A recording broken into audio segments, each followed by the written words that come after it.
เมียเจ้าบ่อยู่หวาคือว่าให้เจ้าเฮ็ดเบิดทุกอย่างขออนุญาตตอบความคิดเห็นของเอื้อยเพิ่นเนาะที่เพิ่นคอมเมนต์มาถามก็ยังอยู่นำกันนี่แหละเนาะตั้งแต่ว่ามื้อใดที่ว่าเพิ่นไปยามแล้วค่อยจึงเฮ็ดเวียกเนาะมื้อใดเพิ่นน่ะอยู่เรือน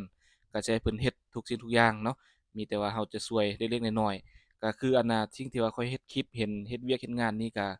บ่แม่นเพิ่นมอบหมายให้เราเฮ็ดหรอกเนาะ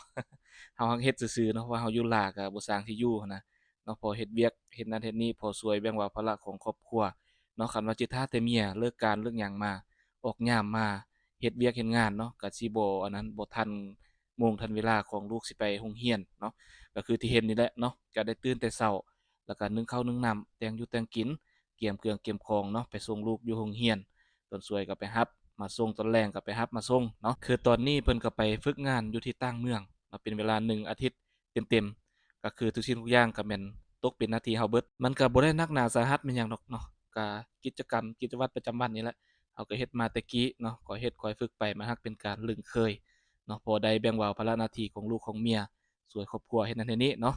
ก็คือมื้อนี้เราก็ลุกนึ่งข้าวแต่เช้าเนาะแต่เช้าก็บ่เช้าแล้วมื้อนี้ก็แดดส่องแล้วเนาะ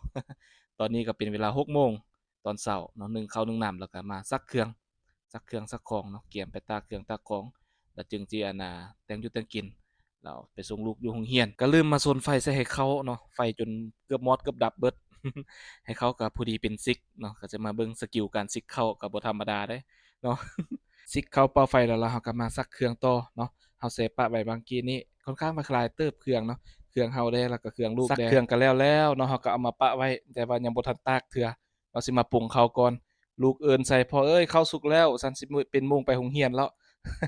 เนาะก็เลยมาปรุงข้าวปรุงน้ำก่อนโดยมีเด็กๆช่วยเนาะพอดีเพิ่นหากระตื่นเมื่อกี้นี้ส่วนน้องเอ้ยเพิ่นก็มาช่วยพ่อปรุงข้าวปรุงน้ำเนาะเพราะว่าเพิ่นก็ย้านบ่ทันโรงเรียนแด่เกียมสิเซ็งแล้วเนาะก็มาปิ้งซีนแล้วก็มาให้เพิ่นบ่ายข้าวเนาะบ่ายข้าวกินข้าวความสุขของพ่อก็ได้รับใช้แบบนี้แหละเนาะเห็นลูกเห็นเต้ามีความสุขได้กินอิ่มนุ่งอุ่น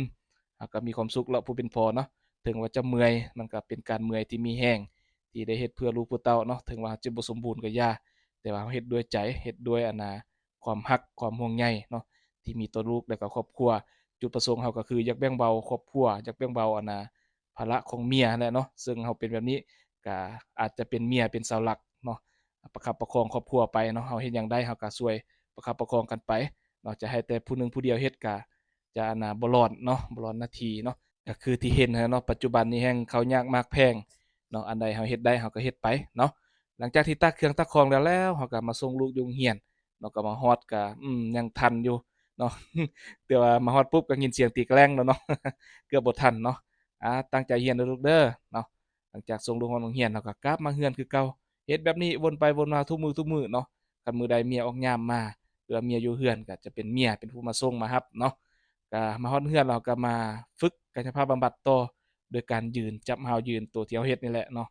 ยืนคู่มือค่อยๆยืนค่อยๆนั่นด้วยกำลังใจจากเพื่อนๆที่ส่งเข้ามาเนาะก็ขอบอกขอบใจหลายเด้อที่เป็นกำลังใจให้กันและกันตลอดมาเนาะขอบใจหลายๆ